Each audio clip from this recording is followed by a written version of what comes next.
vamos lá. A continuidade teremos o quarto painel do dia, segmento indústria. E o tema é proteção e inovação em gestão de vulnerabilidades e entenda seus reais riscos cibernéticos. Na mediação, a querida Graça Sermu.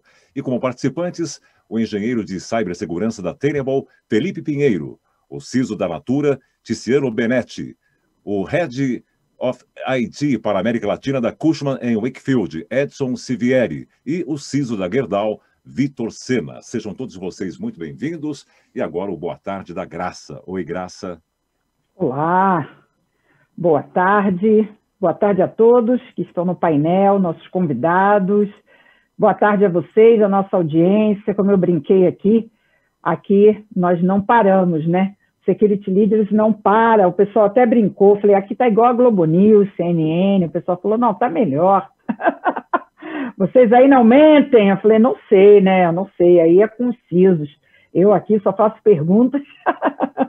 Muito bom, pessoal, está sendo muito legal essa jornada aqui no Security Leader Sudeste, está sendo um Security Leader desafiador, porque a gente está aqui desde de manhã, passando aqui a limpo todos os setores, já falamos com as mulheres no início, depois falamos com finanças, falamos com varejo, e agora falamos com saúde, né? E agora estamos falando com a indústria. E só para resgatar um pouquinho ao longo desses 3 encontros aí com setores, né? De certa forma, a gente meio que passou um pouco a limpo aí alguns temas. E primeiro no setor de finanças, a gente acabou falando bastante de Open Bank e a gente checou o quanto é importante que todos os participantes desse ecossistema estejam alinhados, mas aí a gente tem um Banco Central estabelecendo regras, mesmo assim a gente tem algumas fintechs e algumas empresas que fogem um pouco dessa regra, preocupando aí como é que vai funcionar toda essa engrenagem. Depois, no setor de varejo, a gente viu que a questão da nuvem está pegando um pouco, né? E a maturidade desse setor talvez leve aí, empurre um pouco o varejo para se tornar um pouco mais, né, seguro e aprenda um pouco melhor, aí, evolua um pouco melhor nas suas práticas, né, na nuvem. Depois, no setor de saúde, a gente está, né, um pouquinho atrás em relação às health techs, que é um fenômeno parecido com o que aconteceu no setor financeiro. Então, eles estão enfrentando o momento com a entrada maciça aí de health techs, e as health techs estão empurrando as empresas tradicionais. Tivemos aqui Fleury, tivemos o Sírio e tivemos também aqui a indústria, né, farmacêutica falando sobre esse fenômeno, quanto se está mexendo com o setor de saúde e também multiplicando muito aí, né, os ataques. E aí terminamos o nosso bate-papo com a saúde falando de ransomware. E aí ficou então para o almoço esse assunto, a gente almoçou e voltou com ele para falar com vocês da indústria. Então o tema aqui é ransomware, porque foi o tema que ficou aí de sobremesa e que continua aqui no nosso bate-papo com a indústria. O Marte abriu os trabalhos aqui, o nosso keynote convidado, e falou bastante, ele deu muitas entrevistas aí ao longo do ataque da Colonial Pipeline, também falou bastante sobre agora o caso da JBS, e na verdade o que eu queria trazer de abertura para esse nosso encontro são 2 frases que eu achei bastante emblemáticas, para não me repetir sobre questões, né, de valores de resgate e tal, mas são as frases, né? A frase do CEO da Colonial Pipeline, abre aspas, foi a coisa certa a se fazer pelo país. A frase do CEO da JBS foi a seguinte: foi uma decisão muito difícil de tomar para a nossa empresa e para mim pessoalmente, fecha aspas, André Nogueira. Depois ele abriu aspas de novo. No entanto, sentimos que essa decisão deveria ser tomada para evitar qualquer risco potencial para nossos clientes. Segundo ele, resolvemos pagar o resgate a fim de mitigar qualquer problema relacionado ao incidente e garantir que nenhum dado fosse exposto. Bem, esse é o cenário. Trazendo aqui para o nosso cenário, a pergunta primeira que eu gostaria de colocar para vocês é o seguinte: na opinião de vocês, esses fatos, teve também o incidente da Toshiba, são 3 aí no momento quase que seguido, né? Vocês consideram um divisor de águas para a indústria, Vitor? Esses 3 casos? pelo pagamento do resgate, por ter sido DarkSide, um grupo muito bem organizado. Estou disparando aqui. Boa tarde, Graça. Boa tarde. Boa tarde, audiência também. Obrigado pelo convite. Vamos respirar. Olha, Graça, eu acho que isso vem mudando a percepção não só da empresa, mas como toda a sociedade, né? A cada incidente que vem acontecendo, né? Não foi o primeiro caso de pagamento de resgate, né? Se o pessoal puxar um pouquinho aí, ano passado a gente teve um caso da Garmin, que também ficou famoso porque foi pago o resgate, né? É até interessante porque acho que antes da pandemia, em fevereiro do ano passado, eu participei de um evento nos Estados Unidos, onde tinham outros CISOs, né? E a gente estava no meio, tinha 3 brasileiros lá, e foi uma parte do evento. Foi um tabletop, né, um exercício para simular uma resposta a incidente de ransomware, por exemplo.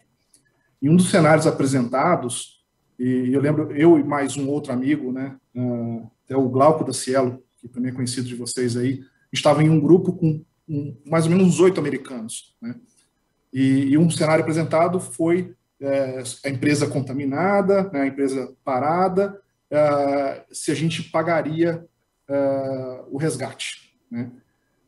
E aí, nós ali com nossa cultura brasileira, né, foi assim, olha, a gente pelo menos tem que estar preparado para pagar, né? Primeiro tem que saber como é que compra o Bitcoin, isso tudo tem que estar já adiantado. A gente quase foi linchado, né, pelos americanos, porque assim, não, a gente não suporta o terrorismo, né, a gente não apoia terrorismo e tal, e isso tem mudado na cabeça deles, né? Pelo menos o dilema, né, tem acontecido. Então, acho que além só dessa questão de mudança de pensamento, e eu sou contra, né, o pagamento, assim, diga-se de passagem, né, porque isso fomenta, e na minha opinião, isso motiva, né, isso dá patrocínio para o modelo de negócio, né, de ataque, mas tem trazido o tema para discussão. Vocês viram anteontem, né, ou ontem, se eu não me engano, uma das reuniões lá do G7 entre o presidente dos Estados Unidos e o presidente da Rússia, a pauta foi cyberataque, né? Exato. As principais pautas. Então, assim, o governo está falando sobre, a indústria está falando sobre, todo mundo está discutindo o assunto, isso tende a enriquecer o diálogo e a gente conseguir ter uma visão mais objetiva do que a gente deve ou não deve realmente fazer, né? Eu sou contra o pagamento porque, como eu falei, né, quanto mais a gente paga, mais motiva outras pessoas a aceitarem isso, né? Eu estava lendo um estudo recente dizendo que se todo esse custo de ransomware e de cyberataque fosse consolidado em uma única pessoa, uma única entidade, o valor seria equivalente ao 3º maior PIB do mundo, né? Seria o 3º maior país do mundo, a 3ª maior economia do mundo, atrás somente da China e dos Estados Unidos, e na frente da Alemanha, do Japão e outros países aí desenvolvidos, né? Então, a discussão está sendo relevante. Não, eu acho que não. Os últimos 3 incidentes corroboraram para que isso ficasse ainda mais na pauta, não só da indústria, não só das entidades privadas, mas também do governo, né? Mas, por outro lado, também sou contra a questão do pagamento. Mas só quem pode dizer quem está na pele de quem está sendo atacado, né? Então, não faço juízo de valor de quem pagou.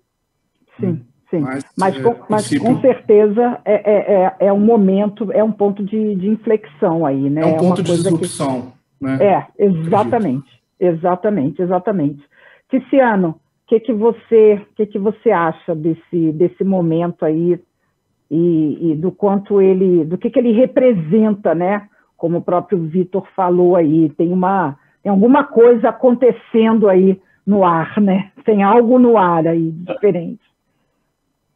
Exato. Oi, Graça, boa tarde para todo mundo que está nos assistindo.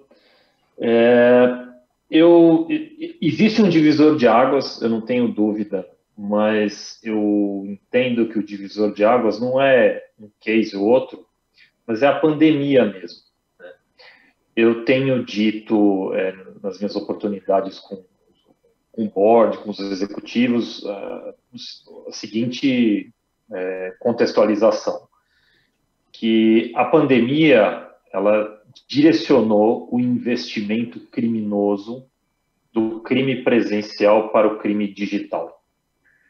Então, e é engraçado, até dá um frio na espinha pensar, mas a verdade é que o criminoso é um cara de business, né? Ele investe em investimento, retorno, e para esses caras, inclusive, as autoridades estão lá na matriz de risco deles, lá, provavelmente com algum risco de logística ou coisa assim.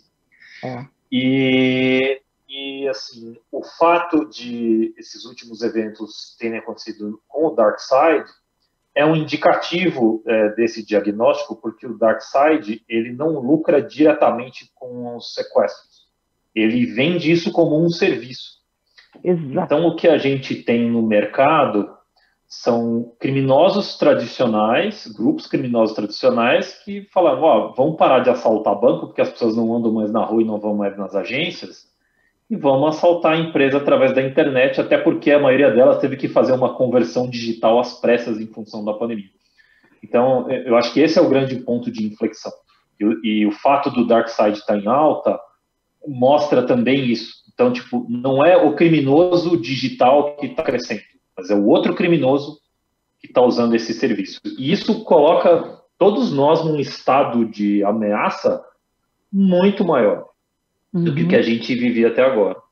E uma frase que eu tenho dito muito é assim, o que nos trouxe até aqui, em termos de segurança cibernética, não vai nos levar para o futuro, por conta desta mudança no cenário global do crime que veio com a pandemia da Covid. Perfeito. Comentando aí, Tiziano, um ponto que eu esqueci de comentar, Graça, desculpa interromper. Diga, claro, não, estamos aqui dinâmicos. Dentro desse mesmo estudo, e conectando com o que o Tiziano falou, também tem estudos que já provam que o cybercrime hoje ele é mais lucrativo que o tráfico de drogas. Uau. O tráfico de drogas, então bate com isso aí. Menos arriscado, né? Você não vai tomar tiro, a menos que você esteja naqueles países onde os caras mandam míssil para combater hackers, mas você não vai tomar tiro. Isso mundialmente, Sena? Mundialmente. O tráfico global de drogas ele é menos rentável hoje do que o cybercrime. O cybercrime já superou isso. Nossa, a diferença é que o cybercrime só tem bad trip, né? Verdade. É só horror. Isso é assustador. Edson Sivieri, como eu sempre vou, né, contando conto e acrescentando um ponto, além de tudo que eu já coloquei, que já foi comentado pelo Sênio Tiziano, vou acrescentar mais um ponto aqui. Coincidência esses 3 casos seguidos terem sido com indústria? Não. Eu acho que é uma tendência até. Na verdade, assim, Graça, e foi o Vitor, ele comentou, da agenda do Biden com o Putin agora há pouco, aí sobre cyberterrorismo, e o Tiziano aí ele adicionou mais alguns elementos. Assim, isso tudo leva a crer o seguinte, só para pontuar, o crime, isso eu sempre aprendi na área de segurança, aprendi com a polícia. O crime sempre está mudando de eixo. Quando você começa a recrudescer um lado, ele vai para o outro, ele vai para o outro, ele vai para o outro. Não é coincidência na indústria, vão acontecer mais, por quê? Porque existe a minha opinião, tá aí, o que eu tenho visto. Existe uma lenda dentro até dos black hats da vida, das dark webs, que é o quê? Que a indústria, justamente por ela ter uma capilaridade de processos muito grande, ela tem muito mais elementos onde você pode observar uma vulnerabilidade. Um IoT dentro de uma linha de produção de cerveja, eu não falei nada, uma linha de produção de cerveja, se ele estiver conectado de uma maneira que ela é não ortodoxa dentro das plataformas de processamento da companhia, já era, não adiantou você colocar firewall de última geração e tracer, e colocou CIEM, colocou uma série de coisas. É complicadíssimo, porque assim, você tem um problema onde você não vai ter o problema. Então, assim, por isso que é importantíssimo empresas que tenham consultorias, mas principalmente empresas que tenham produtos que realmente sejam relevantes para o mercado, que tenham esse entendimento. Então, assim, hoje banco, quando você vai falar de banco, problemas de vulnerabilidades em bancos, você tem, claro que você tem, ele é um cara avisado porque ele está lidando com a matéria in natura, né? Com dinheiro. cartão de crédito. Só que eles estão muito à frente, né? Eles investiram muito e muito porque é o business deles. Eu lembro que, não sei se faz 2 anos ou um ano atrás, acho que faz 2 anos, houve um hospital, né, que ele foi afetado por ransomware, teve que pagar resgate, né? E o pessoal sempre pensou assim, não, peraí, o hospital nunca vai ser atacado porque existe alguma ética no cyberterrorismo. Bullshit, isso aí não existe. Então, assim, qualquer um é alvo, e na minha opinião, a indústria ela se torna mais alvo ainda, porque a capilaridade de processo que ela tem é muito grande. Não é coincidência, não. E vem mais, viu?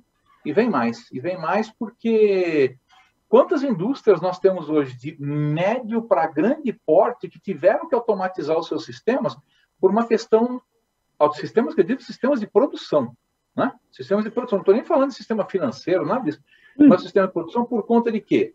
Redução de headcount, aumento da produção, necessidades de exportação por qualidade de processo.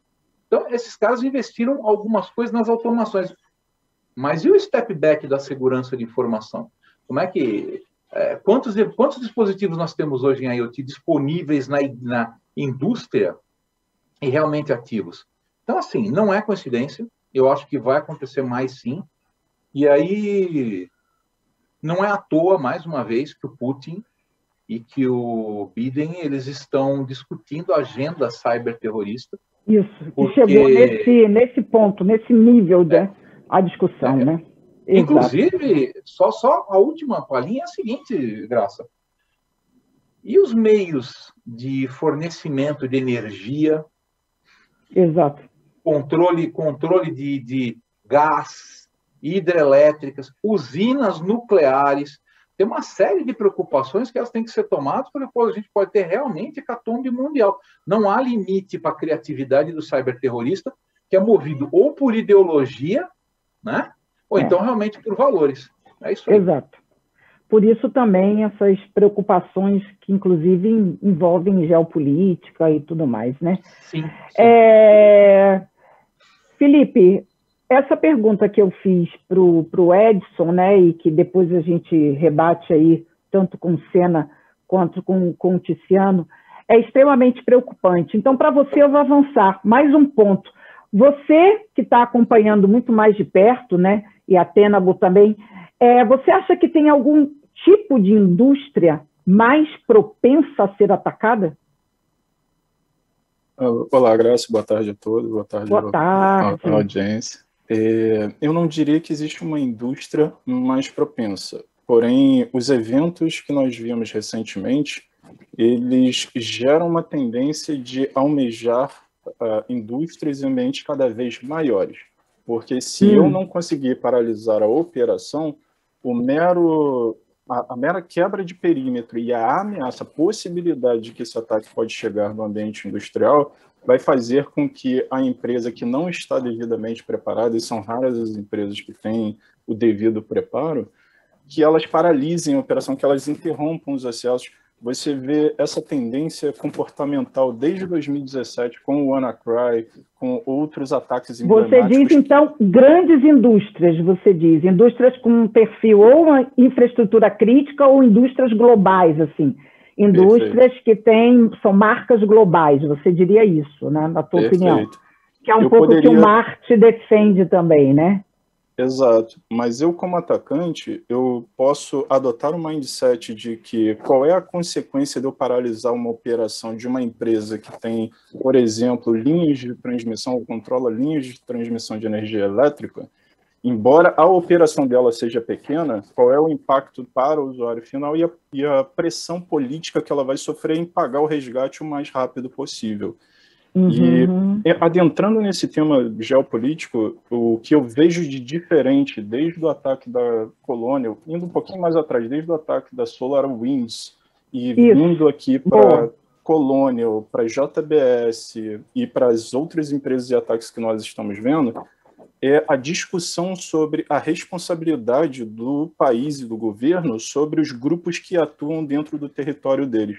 Onde antes a gente se referia a eles como piratas, hoje o termo privateering, ou corsários em português aqui, começa a ficar cada vez mais popular, onde o governo dá carta branca, não assume responsabilidade nem autoria, mas eles Exato. podem fazer os ataques desde que eles não ataquem alvos nacionais ali ou domésticos.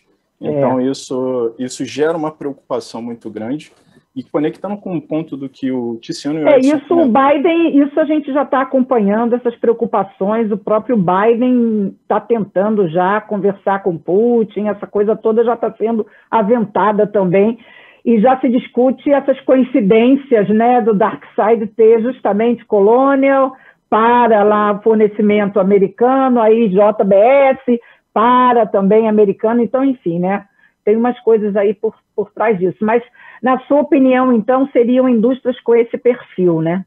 Sim. Pensando sempre no efeito da paralisação da operação daquela indústria. Qual é o impacto, seja socioeconômico ou político, que eu posso causar que motive eles a pagarem o resgate cada vez mais rápido. E hoje, considerando o ecossistema de serviços para que um grupo de atores maliciosos sem conhecimento técnico possa orquestrar e montar um ataque dessa magnitude com as facilidades que nós temos, faz com que esse tipo de crime fique cada vez mais acessível para quem quiser montar. Hoje eu tenho empresas dedicadas que controlam credenciais de outros ataques para poder colocar à venda, eu tenho empresas dedicadas para fazer a negociação com a vítima, eu tenho a empresa que vai me fornecer o código malicioso como serviço, ou seja, tudo que eu preciso é da intenção e, de repente, do alvo. E todo o resto eu posso contratar e executar. Sena, Tiziano e Edson, essa pergunta que eu fiz para o Felipe, devolvo para vocês. Vocês acham que tem um tipo de indústria mais propensa? Vocês concordam com o Felipe? Trazendo aqui para o Brasil, porque a gente está usando aí exemplos, né, internacionais. Mas aqui no Brasil, vocês acham também que seriam empresas, indústrias maiores? Vocês acham que realmente, ou na verdade, como a gente estava falando com o pessoal de saúde um pouco antes, Fleury, eu achei muito legal, porque o Hayashi falou, olha, gente, eu vou dizer para vocês, eu acho que todo mundo é alvo, eu acho que todo mundo vai ser atacado, mais dia, menos dia, eu acho que está todo mundo na mesma situação. O Hayashi terminou o painel dizendo isso, entendeu? Não sei, mas foi o que ele disse. Eu não diria empresas mais propensas, Graça, mas eu concordo com o Felipe aí, indústrias, né, de infraestrutura crítica são muito mais pressionadas, né? Então, o cenário de chantagem em cima dessas indústrias funciona de maneira muito mais pesada que em outros tipos de indústria, né? A gente né? Colonial Pipeline nos Estados Unidos, né? Mas aqui no Brasil, ano passado, mais de meia dúzia de indústrias de energia elétrica foram atacadas, tiveram incidentes, né, graves e que foram noticiados, inclusive teve um comunicado público de algo, não se sabe ainda se de sistema ou um item de segurança, mas no nosso complexo nuclear, né? Exato. Então, bem lembrado. Eu concordo com isso. A questão das indústrias em geral, isso tá crescendo, né? Voltando mais uma vez, vocês vão achar que eu li um livro de estatística ontem à noite para participar aqui, mas não é isso, tá, gente? Estou pescando coisas. Jornalista adora números, hein? Se você trouxe números, eu vou explorar isso. Mas também estava acompanhando outro estudo que diz que assim, um ataque por segmento, né, de negócio de 2019 para 2020, manufatura, né, indústria, pulou de oitavo para segundo mais atacado, né? Então, isso tem aumentado sim. E muitas vezes não é um ataque direcionado ao ambiente de OT, né? E muitas vezes é direcionado ao ambiente de TI, mas que desdobra num impacto para a produção como um todo, né? Basta você parar o sistema que hoje emite nota fiscal, né? Que a partir de um curto período de tempo a empresa vai parar de funcionar, né? Não consegue liberar os produtos da empresa e não consegue acumular aquilo também, porque o estoque tem que ser dinâmico, né? Então, você vai ter impacto na produção sem ter, propriamente dito, atacado a produção. Então, eu acredito, assim, como eu falei, não é uma empresa em específico, né? Infraestrutura crítica é mais pressionado, e a questão do ataque à indústria tem tomado proporções maiores nos últimos tempos. O que você acha, Sivieri? Você acha que tem um perfil? Você concorda com isso? Vou cutucar um pouquinho. No caso do Brasil, da Lei Geral de Proteção de Dados, a partir de agosto, isso pode mudar com multa, sanções. No caso de proteção de dados, eu acho que teve alguma coisa relacionada a dados, no caso da JBS, né? Se aventou um pouco que o pagamento do resgate teve um pouco a ver com dados, aí alguém falou, mas não eram dados pessoais, eram dados críticos, mas não pessoais, enfim, houve alguma coisa, porque tem tanta informação que depois você não sabe o que é real, né? O que é fake, o que não é. Mas trazendo para o caso do Brasil, né? A gente tem um cenário aí após agosto que talvez impacte um pouco isso e dê aí para os atacantes alguma moeda de troca, alguma pressão maior aí, no caso dos dados pessoais. Eu acho que a natureza dos ataques, né, Graça, como eu tinha mencionado, ela pode ser desde por ideologia, quanto por realmente um ransomware para poder ter recurso financeiro, ter retorno, tem uma série de coisas, né? Quando eu lembro que em 2020, o Centro de Defesa, Centro de Indústria de Defesa de Israel foi atacado por hackers coreanos também, aproveitando algumas brechas, numa das nações que é uma das mais, se não é a mais preocupada com cybersecurity do mundo. Então, quando você olha o Brasil e olhando o estado que a gente está do ponto de vista de política, de ponto de vista de união governamental, Senado para um lado, Congresso para outro, STF do outro lado, tal. Realmente, assim, eu não tenho muito boas esperanças que a gente vai olhar os casos com mais tranquilidade. Acho que a gente está para ter uma avalanche. São sondas que estão jogando, né? Agora foi JBS, tivemos há um tempo atrás os hospitais, são sondas. E eu acho que isso não vai ficar melhor, não.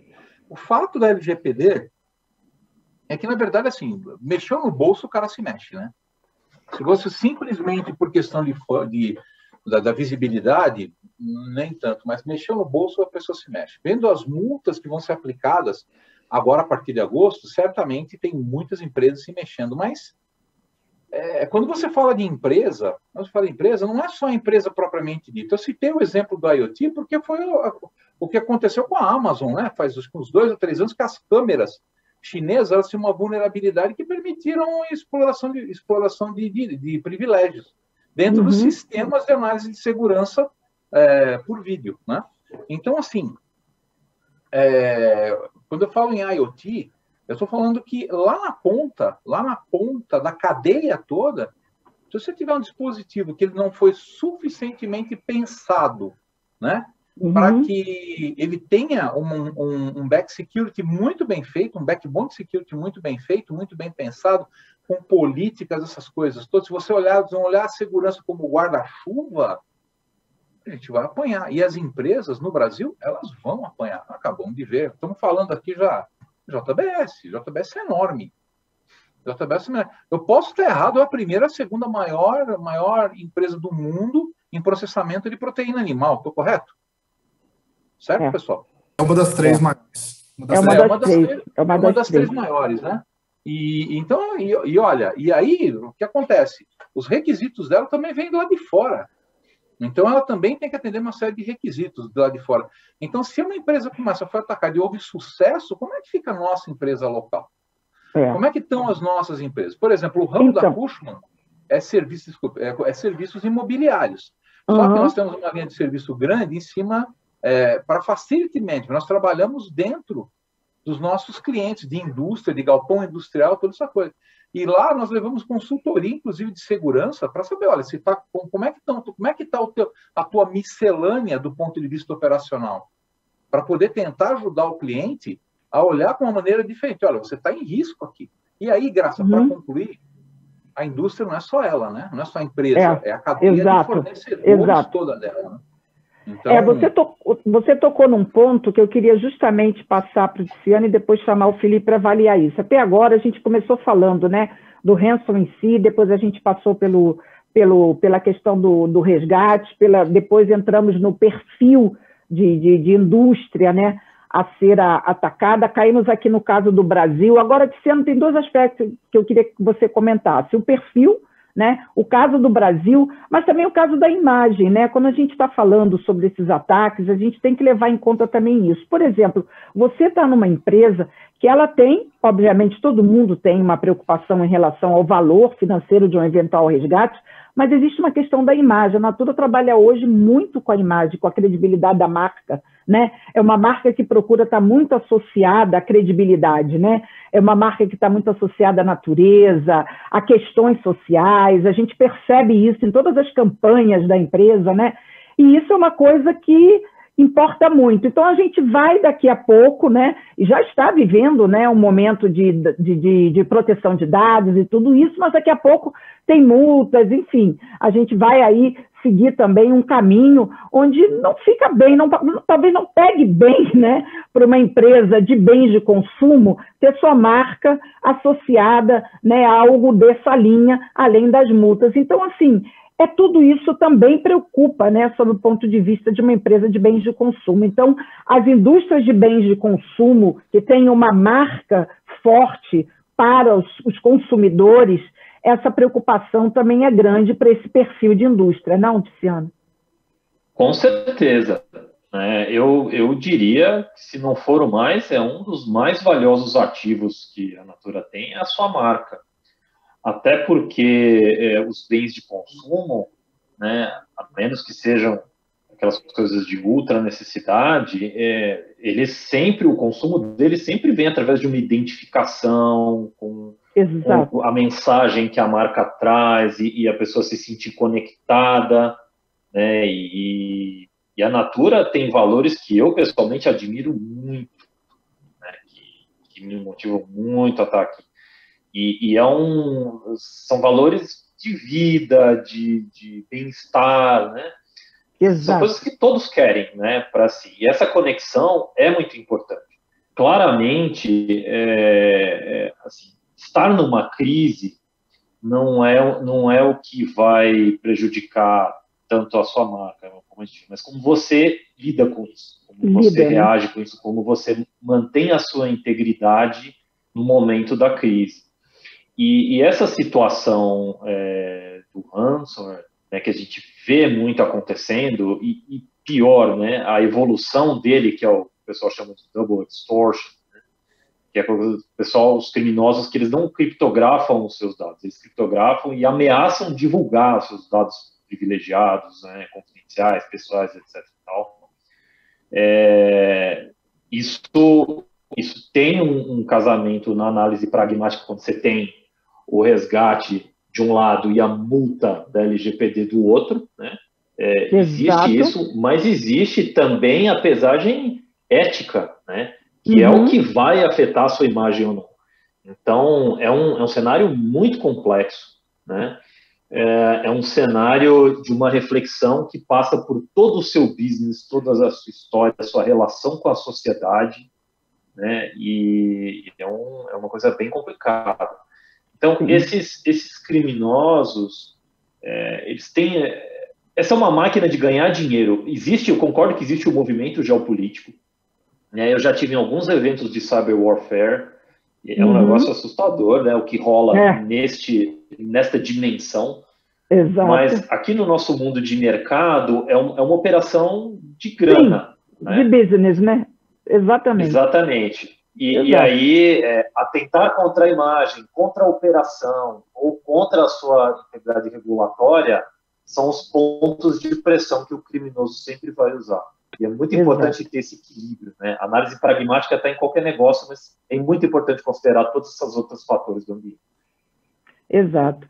Felipe, queria seu comentário, né? Eu coloquei para você se existia, né, algum perfil de indústria. Agora eu queria que você falasse se existe algum ambiente também mais propenso a ser atacado, né? A gente estava falando sobre OT, né? Mas, na verdade, hoje a gente sabe que as indústrias também dependem muito de todas as áreas, né? Uma área de negócios pode parar e também comprometer uma área de produção, uma entrega, uma logística, né? Como é que você está vendo isso hoje? Só para a gente fechar esse círculo, né? Essa integração, porque cada vez mais né? Não vai ser possível imaginar uma indústria, uma operação onde essas coisas aconteçam de forma independente, né? Cada vez mais as operações terão que se integrar. A gente até tem, para quem estiver interessado, tivemos uma roundtable fantástica de indústria, onde a gente falou bastante, eu não vou me estender aqui nesse painel sobre integração OT e security, que está sensacional lá no nosso canal no YouTube, para quem quiser, detalha bastante esse aspecto, e inclusive em parceria também com a Athena, botei bastante conteúdo sobre isso, mas eu queria que o Felipe só falasse um pouquinho disso, né, Felipe, que a gente está falando muito sobre indústria, área de produção, mas não é só isso, né, não é só o ambiente de OT que está vulnerável, né, Felipe? Não, não é. O ambiente de OT, ele tende a chamar mais atenção devido à característica natural de defasagem tecnológica que esses ambientes acabam tendo. Uma vez que você estabelece, você levanta uma planta, compra os equipamentos, monta a sua ilha de produção, esses equipamentos tendem a ficar lá por muito tempo. E eles, em natureza também da forma como eles operam e se comunicam, tendem a usar protocolos e formas de comunicação sem muitos mecanismos de verificação de identificação. Mas, olhando sobre uma perspectiva um pouco mais macro, onde eu tenho o ambiente industrial associado ao ambiente de TI, você tem riscos que podem atravessar de um para outro, que podem nascer em um ou outro. E é muito comum vermos a vítima casual, a vítima colateral disso, que é o ambiente de OT, quando um incidente de crypto-ransomware ou qualquer outro incidente nasce em TI e acaba chegando lá. Porém, nós já vimos o contrário também, que foi o caso da Norsk Hydro, no ano passado, 2019, se eu não me engano, onde o incidente começou na área de tecnologia operacional e migrou para a área de TI. E aí causou um incidente muito maior. Porém, você vai ter também situações onde o incidente pode começar lá na nuvem pública por uma falha de configuração, por onde o atacante vai conseguir uma pegada dentro do seu ambiente e pode chegar até o ambiente de automação industrial para empresas que tenham isso. Então, exige hoje um programa multidisciplinar de segurança da informação para olhar para todos esses ambientes com suas devidas peculiaridades, com suas devidas necessidades para cobrir isso tudo de uma forma unificada, né? E ter tecnologias que permitam ter a visibilidade, que vão lá desde a indústria até a cloud pública, passando por TI, para levar os controles primordiais aí, que seriam visibilidade da superfície de ataque. Qual é a minha superfície de ataque e como eu posso trabalhar para reduzir isso, priorizando aquilo que é devidamente prioritário sobre o risco. Perfeito. Bem, pessoal, muitos aqui acompanhando o nosso painel, dando parabéns aqui por essa discussão. Vou trazer um comentário aqui do Fábio Corrêa Xavier, que é CIO do TCE de São Paulo, e bem interessante a discussão, concordo com vocês, pagar, além de incentivar outros a tentarem, o dinheiro ainda pode ser utilizado para financiar outros crimes, mas também acho que a indústria precisa se preparar melhor, assim como o governo também é outro setor que deve estar mais atento aos ataques de ransomware. E muitos aqui parabenizando também, outros setores aqui acompanhando. Pessoal, muitíssimo obrigado, que ótimo que o setor de governo também está aqui com a gente, representado aqui pelo Fábio Corrêa Xavier, que está conosco aqui nesse debate. Como eu falei para vocês, nós temos bastante conteúdo, muitos debates, várias perguntas que vocês estão fazendo aqui sobre relações do ambiente de OT com TI, sobre security em OT. É claro que aqui no Security Leaders, nesse painel, a gente toca em pontos mais críticos, mas mais detalhes a gente tem nos nossos painéis e debates lá, e na TVD a gente sempre está trazendo esse tema também. Muito interessante, na sequência a gente vai falar sobre o setor de educação e depois, no final, a gente encerra com um painel sobre LGPD, com a presença da Patrícia Peck, nos atualizando sobre a ANPD e como é que vai ser essa cobrança de multas a partir de agosto, tá bom? Então, a programação continua. Pessoal desse painel de indústria, muitíssimo obrigada, Vitor Sena, Tiziano Benetti, Edson Sivieri, Felipe Pinheiro, foi excelente. Um grande abraço para vocês, obrigadíssima audiência, muito bom, continuem com a gente. Grande abraço, obrigado, tchau pessoal, tchau. Obrigada. Valeu, pessoal.